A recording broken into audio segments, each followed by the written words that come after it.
The flight from Seattle to Los Angeles started like any other. Passengers were relaxed, chatting softly as the aircraft climbed smoothly into the golden morning sky. Among them sat 18-year-old Emma Collins, a quiet girl with a bright mind and a passion for aviation, inherited from her late father, a former Air Force pilot. Emma wasn't supposed to be in the cockpit. She was just another passenger in seat 9A, reading a book and listening to music. But fate, as it often does, had other plans that day. An hour into the flight, something went terribly wrong. The plane jolted suddenly, the kind of turbulence that makes even frequent flyers grip their seats. A muffled commotion came from the front. The intercom crackled, but there was no reassuring voice from the captain, just static. Flight attendants rushed toward the cockpit, whispering frantically. Emma noticed the panic in their eyes. Moments later, the lead attendant's trembling voice echoed through the cabin. "Ladies and gentlemen, our pilots are unconscious. If anyone here knows how to fly, please come forward." At first, silence. People looked around, confused. A few gasps, a few prayers, and then Emma stood up. Her heart pounded so loud it drowned the noise of the engines. She walked slowly toward the cockpit, her hands shaking. I've trained on simulators," she stammered. "I can try." No one believed her at first, and she was just a teenager. But as minutes passed, she became the only hope for the 250 souls aboard Flight 237. The cockpit smelled of burnt electronics and fear. Both pilots lay unconscious, oxygen masks on their faces. Emma slipped into the captain's seat, her pulse racing. The controls looked familiar, but terrifyingly real. She had spent hundreds of hours on her home simulator, but this was no game. She turned on the radio, trying to remember her father's old lessons about communication.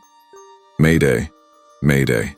This is Flight 237. Both pilots are down. I repeat, both pilots are down. I'm an unlicensed pilot. I need help." For a few seconds, nothing. Then a calm voice replied, "Flight 237, this is air traffic control. Stay calm. We'll guide you through this." Her fingers trembled as she adjusted the throttle. The plane began to level. Passengers in the back prayed, cried, held hands. But when they saw the plane stabilizing, a fragile hope spread through the cabin. A controller named Captain Rogers took charge of the radio. "Emma, I'm going to treat you like one of my cadets," he said. "You can do this. Listen carefully, every instruction mattered: altitude, speed, heading, hydraulics. One mistake could end everything." At one point, Emma's eyes filled with tears. She whispered, "Dad, please help me." The response from ATC was clear and firm. "You're doing great, Emma. Keep it steady." Minutes felt like hours. The plane was running low on fuel, and the weather was worsening near Los Angeles. Winds had picked up, visibility was dropping. "You'll have to land manually," the controller said.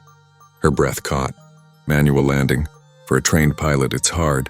For her, almost impossible. "Runway 24L is clear for emergency landing," came the voice. "Follow the glide path.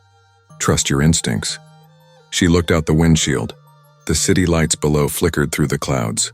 She eased the throttle down, aligning the plane with the runway lights. The control yoke felt heavy, almost alive. Every movement mattered. The entire cabin was silent, every life depending on her trembling hands. "Flaps to 30, the radio said. She complied. "Landing gear down." A metallic thud echoed. The runway was getting closer, too fast. She whispered, "Please hold together." The plane hit the ground hard. Tires screeched, alarms blared. She fought the controls, forcing the aircraft to stay straight. The plane slowed, and finally stopped. For a moment there was only silence. Then a roar of cheers, sobs, and applause filled the cabin. Emma leaned back, her hands shaking uncontrollably, tears streaming down her face. She had done it. Rescue trucks surrounded the plane. The door opened and the morning sun poured into the cabin. Emma stepped out trembling as paramedics rushed to the pilots. Cameras were already flashing. The story of the teen pilot who saved 250 lives was spreading like wildfire. Reporters crowded the runway, asking how she did it. She didn't know what to say. "I just remembered my dad's words," she whispered. "Never let fear take control." The passengers hugged her, some crying uncontrollably. The captain she'd never met, her father's old colleague, arrived later and saluted her. "You didn't just land that plane," he said quietly. "You landed 250 dreams back to Earth." Emma became an instant global sensation. But she never sought fame. She said the only thing she wanted was to visit her father's grave and tell him, "I did it, Dad, just like you taught me."